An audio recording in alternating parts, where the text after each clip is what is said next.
ಯಾವೊಂದು ವ್ಯವಹಾರದಿಂದಲೂ ವಿಮುಕ್ತನಾಗಿ ಸೂರಾಚಾರಿ ಕೈ ತೊಳೆದುಕೊಂಡು ಖುಲಾಸಾಗಿರಲಿಲ್ಲ. ಆ ಊರಿನ ಜನಗಳ ಸಹನೆ ಸಹಿಷ್ಣುತೆಗಳಿಗೆ ಸೂರಾಚಾರಿ ಒಂದು ಉದಾಹರಣೆಯಾಗಿದ್ದನು. ಆದರೆ ಈ ಸದ್ಗುಣಗಳು ಯಾವುದೇ ಅನುಭವ ವಿವೇಕಗಳಿಂದ ಬರದೆ ರೂಢಿಮಾತ್ರದಿಂದ ಅವರೆಲ್ಲರಿಗೂ ಸಿದ್ಧಿಸಿತ್ತು. ಸೂರಾಚಾರಿಯ ಸ್ವಭಾವವೋ ಅಥವಾ ಅವನ ಕರ್ಮವೋ ಅಥವಾ ಅವನಿದ್ದ ಊರೇ ಹಾಗೋ ಆ ಜನಗಳೇ ಅಂಥವರೋ ಅಂತೂ ಊರು ಬಿಟ್ಟು ಹೋಗುವುದೊಂದೇ ಈ ಕರ್ಮದಾಳದಿಂದ ವಿಮುಕ್ತನಾಗುವ ಏಕಮಾತ್ರ ಮಾರ್ಗವೆಂದು ಸೂರಾಚಾರಿಗೆ ಅನ್ನಿಸಿತ್ತು. ಆದರೆ ಅವನ ಶನಿ ಹೆಂಡತಿಯೊಬ್ಬಳು ದಿಡ್ಡಿಗಡಿ ದಾಟುವ ಹಾಗೆ ಇರಲಿಲ್ಲ. ಈ ವಯಸ್ಸಿನಲ್ಲಿ ಮತ್ತೆ ಒಬ್ಬನೇ ಜೀವನವನ್ನು ಎದುರಿಸುವಷ್ಟು ಚೈತನ್ಯ ಸೂರಾಚಾರಿಗೆ ಬರಲಿಲ್ಲ. ಸೂರಾಚಾರಿಯು ಅಜಮೀರಿನ ಫಕೀರಪ್ಪನು ಕೈಗೊಂಡ ಭೂತೋಚ್ಚಾಟನಾ ವಿಧಾನಗಳಿಂದ ಯಶೋಧ ನಡೆದು ಹೋದಳು. ಜೋಲು ಮೊಲೆಯ ಗುಳಿಗಣ್ಣಿನ ಯಶೋಧೆಗೆ ಕೈಗೆ ಒಂದು ಖಡ್ಗವನ್ನೋ ತ್ರಿಶೂಲವನ್ನೋ ಕೊಟ್ಟರೆ ಮಾರಿ ಗೊಂಬೆಯಂತೆಯೇ ಕಾಣಬಹುದಾದ ಸ್ಥಿತಿಗೆ ಬಂದಿದ್ದಳು. ಸೂರಾಚಾರಿಯು ಈರೇಗೌಡನು ನಡೆಯುತ್ತಾ ಇತ್ತಾವರಕ್ಕೆ ಹತ್ತಿರಾದರು. ಸೂರಾಚಾರಿ ಏನ್ ಮಾರಾಯ, ಸುಬ್ಬಯ್ಯ ಊರಾಗಿದ್ದಾನೋ ಇಲ್ಲೋ ಎಂದ. ಇರದೆ ಎಲ್ಲಿಗೆ ಹೋಗ್ತಾನೆ, ಮೊನ್ನೆ ಬೇರೆ ಅವನದೊಂದು ಕೂಸು ತೀರಿ ಹೋಯಿತಂತೆ ಎಂದ ಈರೇಗೌಡ. ಇದೊಂದು ಎಡವಟ್ಟು ಸೂಳೆಮಗನ ಊರು, ಯಾವುದೂ ಸುಸೂತ್ರ ಆಗೋಲ್ಲ, ಅದಕ್ಕೆ ಹೇಳಿದೆ ಎಂದ ಸೂರಾಚಾರಿ. ಅದು ಹೇಳಿದಿರಲ್ಲ, ಈ ಪೈಕೀನೇ ಎಡವಟ್ಟು ಅಂತ. ಅದು ಯಾರೂ ಒಪ್ಪಬೇಕಾದ್ದೆ. ವ್ಯಾಪಾರ ತಗೊಳ್ಳಿ, ನಂಟಸ್ತಿಕೆ ತಗೊಳ್ಳಿ, ಬೇಸಾಯ ತಗೊಳ್ಳಿ, ಎಲ್ಲಾ ಎಡವಟ್ಟೆ. ನನಗೆ ಪಾಯಿಖಾನೆ ಸಹಿತ ಸುಸೂತ್ರ ಆಗೋಲ್ಲ ಎಂದು ತನ್ನ ಮೂಲವ್ಯಾಧಿಯನ್ನು ಜ್ಞಾಪಿಸಿಕೊಂಡ ಈರೇಗೌಡ. ಸುಬ್ಬಯ್ಯ ಇನ್ನೂ ಮಗೀನ ಹೆಚ್ಚು ಕಡ್ಲೆ ಮುಗಿಯೋವರೆಗೆ ಸೂತಕದಾಗೆ ವ್ಯಾಪಾರ ಬ್ಯಾಡಾಂತಾನೋ ಏನೋ, ನನಗಂತೂ ರೇಜಿಗೆ ಹಿಡಿದು ಹೋಗಿದೆ ಎಂದು ಸೂರಾಚಾರಿ ಹೇಳಿದ. ಸುಬ್ಬಯ್ಯನಿಗೇನು ಮಕ್ಕಳ ಯೋಗ ಇಲ್ಲ ಅಂತ ಕಾಣ್ತದೆ. 3-4 ಮಕ್ಕಳಾದವು. ಆದರೇನು, ಆದವು ಹೋದವು. ಸುಬ್ಬಯ್ಯನಾಗ ಏನಾದರೂ ಒಳರೋಗ ದೋಷ ಉಂಟಾ ಎಂದು ಈರೇಗೌಡ ಹೇಳಿದ. ಹೀಗೆಂದು ಈರೇಗೌಡ 4-6 ಕಡೆ ಮಾತಾಡಿಯೂ ಇದ್ದ. ಇದು ಸುಬ್ಬಯ್ಯನ ಕಿವಿವರೆಗೂ ಹೋಗಿತ್ತು. ಅದನ್ನು ಕೇಳಿ ಅವನ ಕಿವಿ ತಲುಪಿಸಿದವನ ಬಳಿ ಸುಬ್ಬಯ್ಯ, ಅವನ ಹೆಣ ಕಳಿಸಲಿ ತೋರುಸ್ತೀನಿ ದೋಸ ಎಂದು ಹೇಳಿಕೊಂಡು ನಕ್ಕಿದ್ದ. ನಮಗೆ ಏಕೋ ಆ ಪಂಚಾತಿಗಿ ಎಂದು ಗೊಣಗಿ ಸೂರಾಚಾರಿ ಇತ್ತಾವರ ದತ್ತ ಕಾಲು ಸರಸರ ಹಾಕಿದ. ಇತ್ತಾವರ 40 ಜನಸಂಖ್ಯೆಯ 7-8 ಮನೆಗಳ ಒಂದು ಸಣ್ಣ ಹಳ್ಳಿ. ಇಸ್ಲಾಪುರದಿಂದ ಬರುವ ದಾರಿಗೆ ತದ್ವಿರುದ್ಧವಾಗಿ ಇನ್ನೊಂದು ದಾರಿ ಇತ್ತಾವರದಿಂದ ಹೊರಟು ಸಂತೆಮಾಳಕ್ಕೆ ಹೋಗುತ್ತಿತ್ತು. ಇತ್ತಾವರದ ಆ ಪಾರ್ಶ್ವದಲ್ಲಿ ಒಂದು ಅತ್ಯಂತ ವಿಸ್ತಾರವಾದ ಈಚಲು ಬಯಲು ಇತ್ತು. ಈಚಲು ಬಯಲಿನಲ್ಲಿ ನಿಂತು ವೀಕ್ಷಿಸುವವರಿಗೆ ದಾರಿ ನೇರವಾಗಿ ಹೋಗಿ ಇತ್ತಾವರಕ್ಕೆ ತಾಗಿಕೊಂಡಿರುವುದು ಕಾಣುತ್ತಿತ್ತು. ಆ ದಾರಿಯಲ್ಲಿ ಒಂದು 7-8 ಜನ ಹೆಂಗಸರು ಆ ಊರಿಗೆ ವಿಮುಖವಾಗಿ ನಡೆಯುತ್ತಾ ಸಂತೆಮಾಳದ ಕಡೆ ಹೊರಟಿದ್ದರು. ಉಧೋ ಎಂದು ಮಳೆ ಬೀಳುತ್ತಿದ್ದುದರಿಂದ ಎಲ್ಲರೂ ಒಂದೊಂದು ಕಂದು ಬಣ್ಣದ ಗೊರಟು ಹಾಕಿಕೊಂಡಿದ್ದರು. ಸೀರೆಯನ್ನು ಎತ್ತಿ ಕಟ್ಟಿದ್ದರಿಂದ ಹಿಂದುಗಡೆಯಿಂದ ನೋಡುವವರಿಗೆ ಕೇವಲ ಒಂದು ಗೊರಬು ಕೆಳಗೆ 2 ಬೆತ್ತಲೆ ಕಾಲುಗಳು ಕಾಣುತ್ತಿದ್ದುವು. ಇಡೀ ವಾರ ಮೌನವಾಗಿ ಗಂಭೀರವಾಗಿ ಕಾಲಯಾಪನೆ ಮಾಡಿದುದಕ್ಕೆ ಪ್ರತಿಯಾಗಿ ಮುಖ್ಯ ತೀರಿಸುವಂತೆ ಎಲ್ಲರೂ ಏಕಕಾಲದಲ್ಲಿ ಮಾತನಾಡುತ್ತಾ ನಡೆಯುತ್ತಿದ್ದುದರಿಂದ ಗಿಲಕಿ ಅಲ್ಲಾಡಿಸಿದಂತೆ ಆ ಗುಂಪಿನಿಂದ ಶಬ್ದ ಹೊರಹೊಮ್ಮುತ್ತಿತ್ತು. ಎಲ್ಲರೂ ಏಕಕಾಲದಲ್ಲಿ ಕೇಳುತ್ತಾ ಹರಟುತ್ತಾ ಕೈ ಬಾಯಿ ಕಿವಿ ಕಣ್ಣುಗಳೆಲ್ಲಕ್ಕೂ ಒಟ್ಟಿಗೆ ಕೆಲಸ ಕೊಟ್ಟು ಸಂತೆ ಕಡೆಗೆ ನಡೆದಿದ್ದರು. ಅದರಲ್ಲಿ ಸುಬ್ಬಯ್ಯನ ಹೆಂಡತಿ ಗೌರಿ ಮಾತ್ರ ಹೆಚ್ಚು ಮಾತನಾಡದೆ ನಡೆಯುತ್ತಿದ್ದಳು.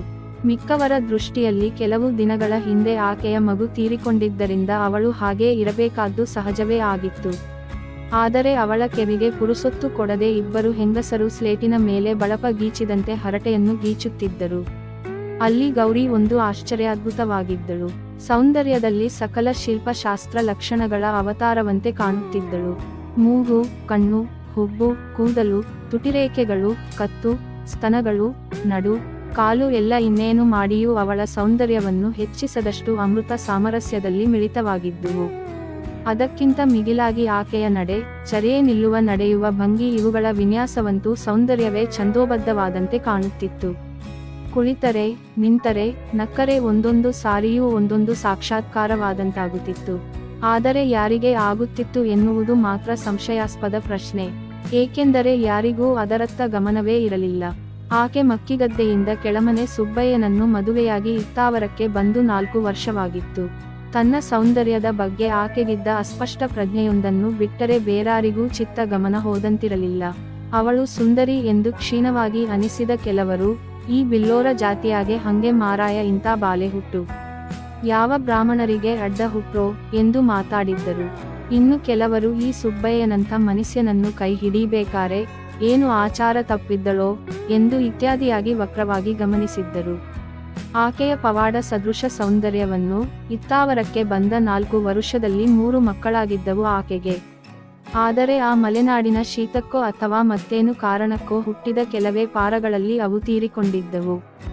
ಆದರೆ ಅವು ಶಿಶುವಾವಸ್ಥೆಯಲ್ಲೇ ತೀರಿಕೊಳ್ಳುತ್ತಿದ್ದುದರಿಂದ ಗೌರಿಗೆ ಅಂಥ ಆತ್ಮೀಯತೆ ಏನೂ ಇರದುದರಿಂದ ವಿಪರೀತ ಎನ್ನುವಂಥ ದುಃಖವಾಗುತ್ತಿರಲಿಲ್ಲ.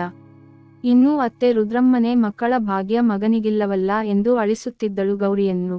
ಗೌರಿ ಮಳೆಗಾಲದಲ್ಲಿ ಮಕ್ಕಳು ಹುಟ್ಟುವುದರಿಂದಲೇ ಸಾಯುತ್ತವೆಂದು ತೀರ್ಮಾನಕ್ಕೆ ಬಂದಿದ್ದಳು. ಆದುದರಿಂದ ಮುಂದಿನ ಸಾರಿ ಬಸುರಾದಾಗ ಬಯಲು ಸೀಮೆಗೆ ಹತ್ತಿರವಿರುವ ಮಳೆ ಕಡಿಮೆ ಇರುವ ತವರುಮನೆಗೆ ಹೋಗಬೇಕೆಂಬ ತೀರ್ಮಾನಕ್ಕೆ ಬಂದಿದ್ದಳು. ಆದರೆ ಈ ದಿನ ಗಂಭೀರವಾಗಿ ಅವಳು ಯೋಚನೆ ಮಾಡುತ್ತಿದ್ದುದು ಅದಲ್ಲ. ಅವಳು ಆ ದಿನ ಅವಳ ಮನೆ ಹಿಂದಿನ ಈಚಲು ಬಯಲಿನಲ್ಲಿ 3 ಸಣ್ಣ ತಲೆಬುರುಡೆ ಎಲುಬುಗಳನ್ನು ನೋಡಿದ್ದಳು. ಗುಳಿಕಣ್ಣು, ಚಿಲಿದ ಹಲ್ಲಿನ ಆ ಬುರುಡೆಗಳನ್ನು ನೋಡಿ ಅವಳಿಗೆ ಏನೋ ಒಂದು ತರದ ಅವ್ಯಕ್ತ ಭೀತಿ ಆರಂಭವಾಯಿತು. ತನ್ನ ತೀರಿಹೋದ ಮಕ್ಕಳಿಗೂ ಆ ಬುರುಡೆಗಳಿಗೂ ಯಾವುದೋ ಅವ್ಯಕ್ತ ಸಂಬಂಧವೇರ್ಪಟ್ಟು ಮತ್ತೆ ಮತ್ತೆ ಅವಳ ತಲೆಯೊಳಗೆ ಆ ಬುರುಡೆಗಳೇ ಜ್ಞಾಪಕಕ್ಕೆ ಬರುತ್ತಿದ್ದುವು. ಗಾಢವಾಗಿ ಆಲೋಚನೆ ಮಾಡುತ್ತಿದ್ದ ಗೌರಿ ನಿಧಾನವಾಗಿ ಹೆಜ್ಜೆ ಹಾಕತೊಡಗಿದಳು. ಗುಂಪಿನಿಂದ ಹಿಂದಾದಳು. ಗೊರಬದಲ್ಲಿ ಅಕ್ಕಪಕ್ಕ ಕಾಣುವುದಿಲ್ಲವಾದುದರಿಂದ ಪಕ್ಕದಲ್ಲಿದ್ದ ಹೆಂಗಸರು ಗೌರಿ ಹಿಂದಾದುದನ್ನು ಗಮನಿಸಲೇ ಇಲ್ಲ. ಅವರು ಮಾತನಾಡುತ್ತಲೇ ಬರುತ್ತಿದ್ದರು.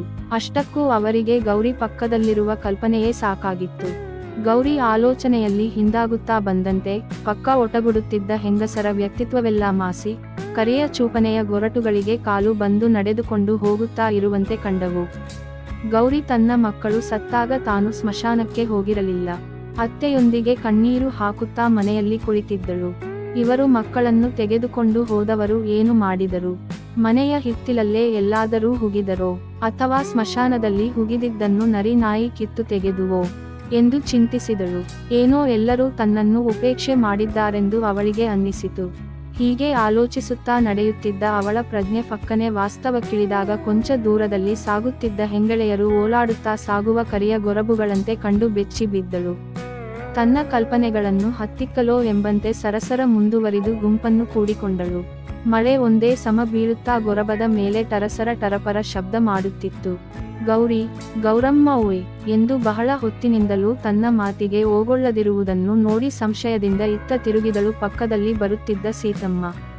ಗೌರಿ ಆ ವೇಳೆಗೆ ಎಚ್ಚರಾದಂತಾಗಿ ಏನಂದಿ ಎಂದು ತಿರುಗಿದಳು ಬೆಚ್ಚಿ. ಥು ನಿನ್ನ, ನಾ ಹೇಳೋದನ್ನ ಆಲೈಸ್ತಿಲ್ಲೇನು? ಬಾ, ಏನೇನನ್ನೋ ಮನಸ್ಸಿಗೆ ಹಚ್ಚಿಕೊಂಡು ಕೊರಗಬೇಡ ಎಂದು ಸೀತಮ್ಮ ಹೇಳಿದಳು. ಇಲ್ಲ, ಕೇಳಿದ್ದೀನಿ ನಿನ್ನ ಮಾತು. ಮತ್ತೆ ನಾ ಕೂಗಿದರೆ ಒಕ್ಕುಣಲಿಲ್ಲ. ಗೌರಿ ಮಾತನಾಡಲಿಲ್ಲ. ಸೀತಮ್ಮನ ಮನೆ ಗೌರಿಯ ಮನೆಗೆ 100 ಗಜ ದೂರ ಇತ್ತು. ಹಾಗಾಗಿ ಇಬ್ಬರೂ ಹೊರಗೆಯವರಾಗಿದ್ದರು. ಮಳೆ ಯಾಕೋ ಜೋರಾಗೋ ಹಾಗೆ ಕಾಣ್ತದೆ. ಸಂತೆ ಸೇರ್ತದೋ ಇಲ್ಲೋ ಎಂದಳು ಗೌರಿ. ಮೊನ್ನೆ ಅಂತ ಮಳೆಲೆ ಸೇರಿತ್ತಂತೆ, ಇವತ್ತು ಈ ಮಳೆಗೆ ಸಂತೆ ಕೈದು ಮಾಡ್ತಾರಾ ಎಂದು ಸೀತಮ್ಮ ಆಶ್ವಾಸನೆ ಕೊಟ್ಟಳು. ಮಳೆ ಅಡ್ಡ ಬೀಸುತ್ತಾ ಜೋರಾಗುವಂತೆ ಕಂಡಿತು. ಎಲ್ಲಾ ಗೊರಬು ಅಡ್ಡ ಮಾಡಿಕೊಂಡು ಮುಂದುವರಿಯತೊಡಗಿದರು. ವಿಡಿಯೋ ಇಷ್ಟವಾದರೆ ಲೈಕ್ ಮಾಡಿ, ಶೇರ್ ಮಾಡಿ ಮತ್ತು ಸಬ್ಸ್ಕ್ರೈಬ್ ಮಾಡಿ. ಇನ್ನು ಮುಂದಿನ ವಿಡಿಯೋಗಳಲ್ಲಿ ಇನ್ನಷ್ಟು ವಿಷಯಗಳನ್ನು ತಿಳಿದುಕೊಳ್ಳೋಣ.